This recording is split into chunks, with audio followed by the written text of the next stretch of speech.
Hey folks, today we are talking about the first generation Apple Vision Pro. This video was originally going to be a combination review and tutorial, but I decided to hold off on the tutorial because I don't see a lot of you guys actually purchasing this anytime soon.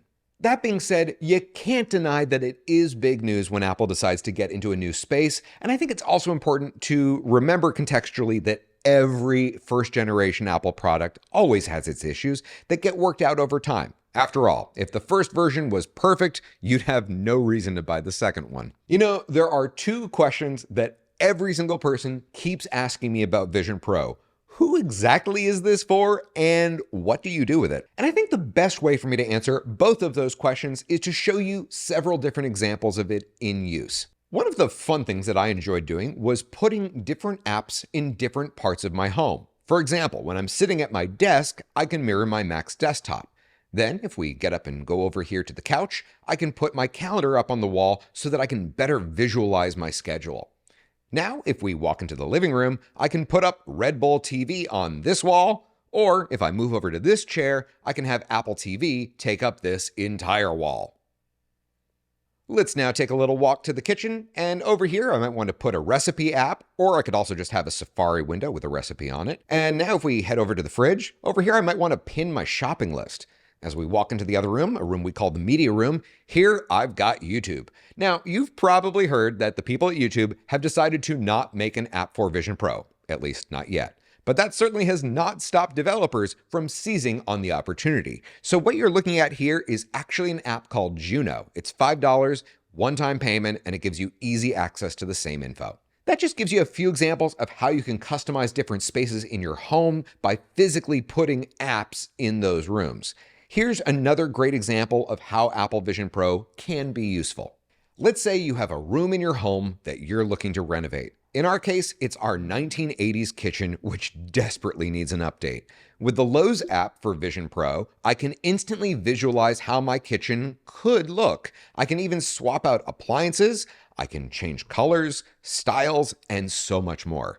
Now, if it could only print the $80,000 that renovation is going to cost. Somehow, I'm guessing this won't surprise many of you, but I'm not exactly a sports guy. But that being said, this gives you an idea of what the MLB experience feels like in Vision Pro. You can watch the game, read stats, see who's on base, and you can even see where different pitches land.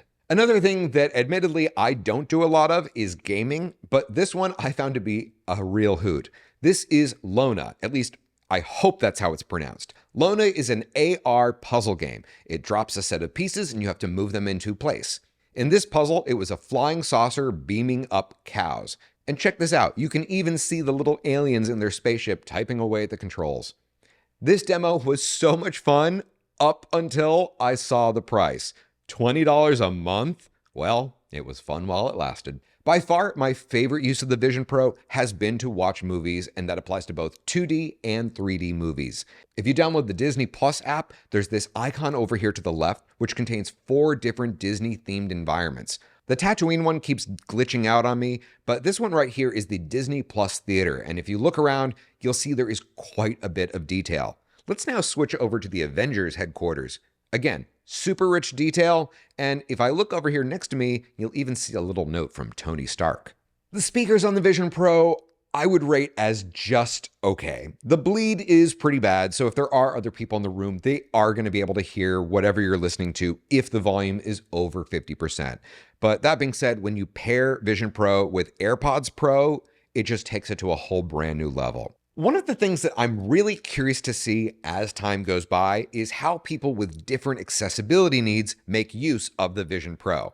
For example, I have several clients of mine who live with MS, and for them, I have always recommended a Mac Mini because it allows you to pair it with whatever size screen you want. So for someone with vision issues, I think that the Vision Pro could be a good solution just because you can really stretch out that image. This is going to sound like an endless list, but I do have several criticisms that I wanted to highlight in this review. As you might notice, I have a little blister on the bridge of my nose, and I have never worn this for more than 45 minutes at a time. Obviously, the first generation of every Apple product is always the heaviest, so I wouldn't be surprised to see this not be as much of an issue in future versions. When you open the box, you'll find something that you don't see a lot of these days: a large color instruction manual. Well, sort of.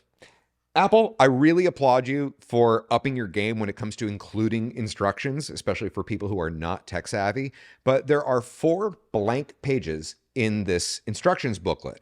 And for me, that's a bit of a fail because those blank pages could have been used to provide critical information. For example, the different functions of the top button and digital crown. I know I would have found that information helpful because if the eye tracking ever gets out of whack, which it did, it won't allow you to click where you're looking. If you quadruple click the top button, you should know that that is how you recalibrate eye tracking. Over the last week, I've given several of my friends and neighbors private demos of Vision Pro, and one of the things that seems to impress everyone across the board is seeing panoramic photos brought up to life size. In my case, many of you know this, I have a ton of aerial panoramas that I snapped with my drone back when I lived in Provincetown. So to see those photos blown up really made me feel like I was flying. Truly an incredible experience. One of the other features that I wanted to spend just a little bit of time talking about are spatial videos and photos.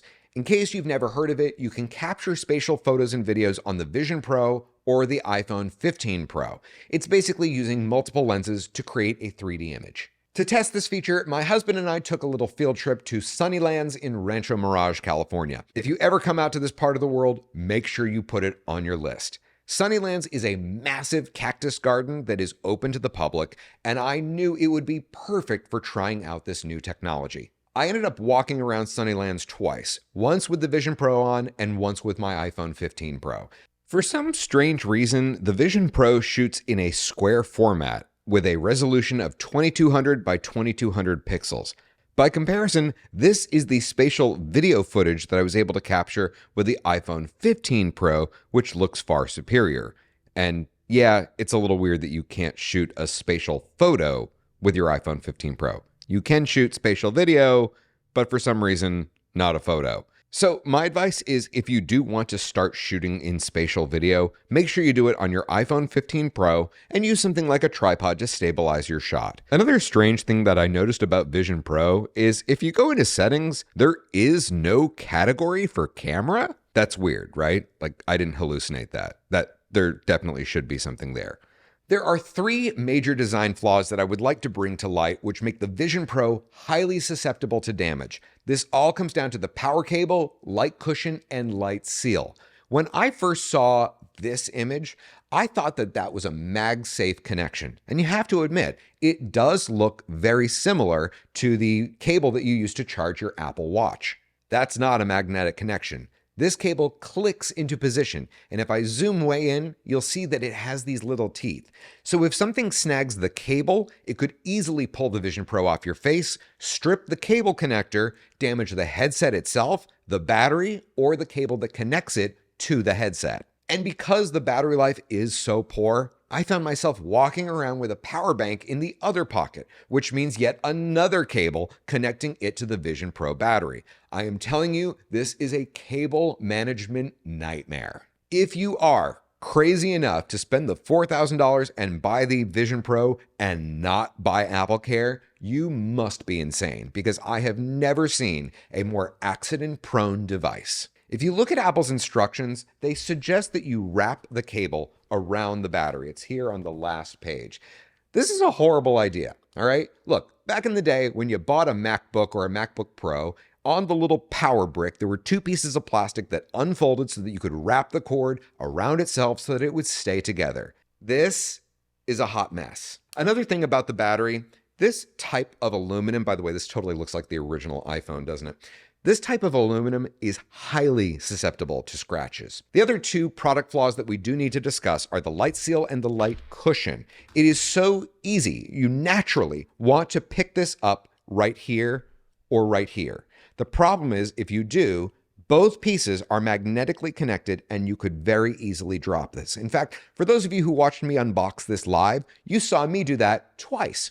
And I think the scenario where this is most likely to happen is when you're letting someone who's never tried the Vision Pro try it on for the first time. And it's specifically when they go to put it on or take it off. So my advice is, if you do decide to buy a Vision Pro and you want to give your friends a demo, I strongly encourage you to insist that you be the one to put it on or take it off.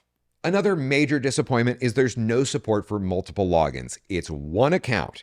You can have a guest account, but if you have kids or a spouse, it's not like any of them can have their own account. It's one Apple ID for everything. So basically, this device is not designed for sharing. One of the questions that you guys submitted in the last video was you wanted to know whether or not I could see myself using Final Cut Pro to edit video with the Vision Pro on. And the answer is absolutely not. Anyone who edits video knows it takes more than 30 minutes to put a video together. Plus, when you use Final Cut Pro, it doesn't even allow you to have your preview window appear as a second monitor. In fact, even when you mirror your Mac to the Vision Pro, it still doesn't let you have more than one desktop. So if you were hoping to simulate having multiple screens in front of you, I hate to burst your bubble, but as of right now, you can't. The only way that you can get around that is if you have different Vision Pro apps open around you. But in terms of your computer, you can only have one desktop. Another experience that I was really looking forward to, but ultimately disappointed by, is being able to play more than one video at a time. Think about it. Even on the most basic Mac, you can open 10 different QuickTime videos and have them all play at the same time. On Vision Pro, which costs many times more, it only allows you to play one video at a time unless you have them playing in different apps. The virtual keyboard might look fun in videos that you've seen on the internet, but in reality, it is a frustrating nightmare. And when I tried to use a physical keyboard, the problem that I kept running into is that the cable that connects it to the battery was constantly getting in the way. In summary, I'm going to compare the Vision Pro to the original iPhone or iPad. You can definitely see that there is something there, but it still needs several versions of refinement. By all means, book an appointment at your local Apple store so that you can try it out, which will give you a glimpse at what's to come in the future. But ultimately, I'd save your money. Thanks for watching, everyone. Don't forget to like, comment, and subscribe. This is David A. Cox with Tech Talk America. Class dismissed.